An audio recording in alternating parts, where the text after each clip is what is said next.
Hello, meus amores, tudo bem com vocês? Mais uma aula de inglês, né? E na aula de hoje nós vamos falar um pouquinho sobre relative clauses, né? E aí, o que é relative clauses? Vamos descobrir.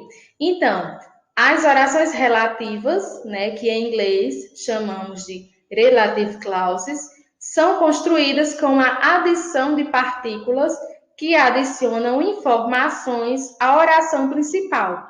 Tais partículas são conhecidas como pronomes relativos. Ou seja, né, as orações relativas, elas são construídas com a adição, né, de pronomes relativos, que esses pronomes relativos têm por função adicionar uma informação a mais naquela oração que já está construída. Certo? Dá para entender? Vamos ao exemplo em português para a gente compreender melhor. Exemplo: este é o policial que nos ajudou. A princípio, para a gente entender, né, nós precisamos saber o que são pronomes relativos. Então, minha gente, pronomes relativos são o que, o qual, como, cujo, certo? Então, eles são os pronomes relativos. E na oração, né, na oração, eles têm a função de adicionar uma informação a mais, de interligar duas orações, tá certo? Por exemplo, este é o policial. Que nos ajudou é outra oração, né? Este é o policial, é uma oração, e que nos ajudou é outra oração. Então, esse que aí, ele é um pronome relativo que está ligando as duas orações, tá certo? Este é o policial, e que nos ajudou é uma informação a mais que eu estou dando ao policial, certo? Então, o que, ele está ligando essas duas orações. Por isso, ele recebe o nome de pronomes relativos, que em inglês nós chamamos de relative clauses. Então, né, em inglês, os pronomes relative pronomes, são o on, deixa eu ver qual mais, which, was, that, e where e when. Então, nós vamos ver cada um deles, tá certo? Para que serve o seu significado, e vamos ver também exemplos em frases, tá certo? Para a gente entender melhor. Então, vamos agora partir para a língua inglesa, né? O e o on, esses dois pronomes, eles têm a mesma função. Eles são usados para se referir a pessoas, certo? Então, eu vou usar esses dois pronomes quando o meu sujeito for uma pessoa, um homem ou uma mulher, por exemplo. E temos aqui no exemplo, the woman walked, you is my sister. A mulher que te ligou é minha irmã. Ou seja, esse que, ele está se referindo a quem? A mulher, tá certo? Está ligando aí a frase, a mulher que te ligou é minha irmã. Outro exemplo, the person who told you that is liar.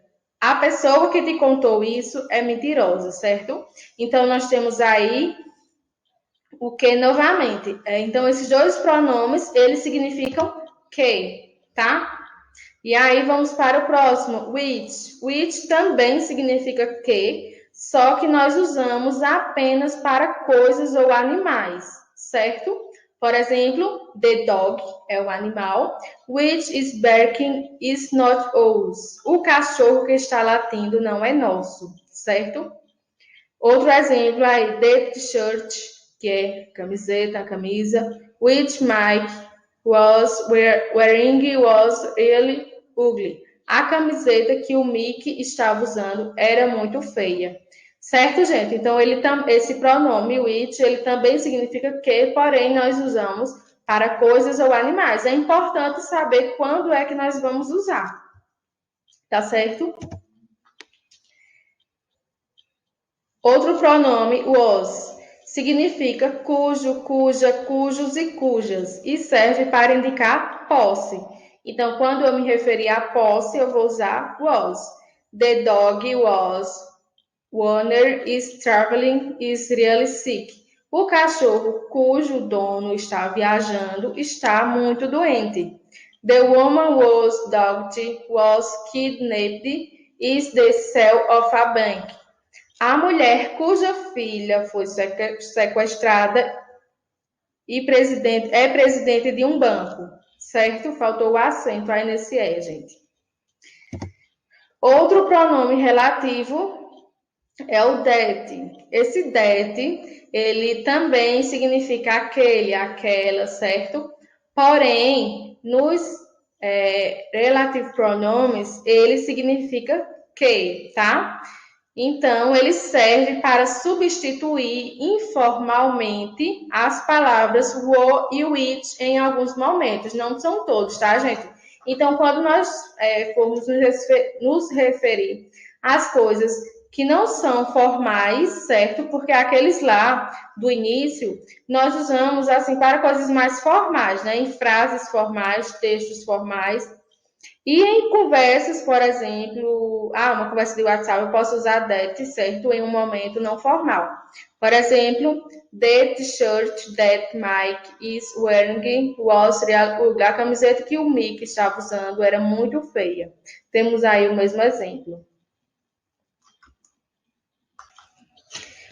Temos o mesmo exemplo, né? Para mostrar que em algumas situações tanto faz um como faz o outro, tá certo? E aí, por último, nós temos os pronomes relativos where e when. Nessas duas palavras, elas são usadas para fazer relação a um local, né? Where é referente ao local, o local específico, tá certo? O local físico. E when é usado para fazer relação a quando, tá certo? Por exemplo, this is the house where I grew up. Esta é a casa onde cresci, né? Então, ou seja, eu estou me referindo à casa, estou me referindo à casa física. Por exemplo, estou mostrando a alguém, estou falando, esta é a casa onde eu cresci. Então, estou me referindo a um local, certo? Eu também posso dizer, esta é a casa na qual cresci. Outro exemplo, I will never forget the day when I met you. Eu jamais esquecerei o dia no qual te conheci. Ou seja, eu estou me referindo a quando, né? A um dia, né? Eu não especifico qual é o dia, mas quando eu falo para alguém, eu jamais esquecerei o dia no qual te conheci, a pessoa sabe qual foi o dia, certo?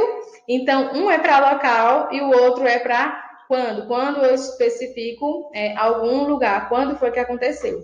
Tá, minha gente? Então, relative clauses é basicamente isso, é saber fazer o uso dos pronomes relativos. Façam as anotações no caderno de vocês, porque vão precisar. Aqui estão as referências de onde eu tirei. Qualquer dúvida, já sabem, né? É só me procurar lá no WhatsApp, ou podem anotar as dúvidas e levar para a sala de aula. Então, minha gente, um beijo e até semana que vem.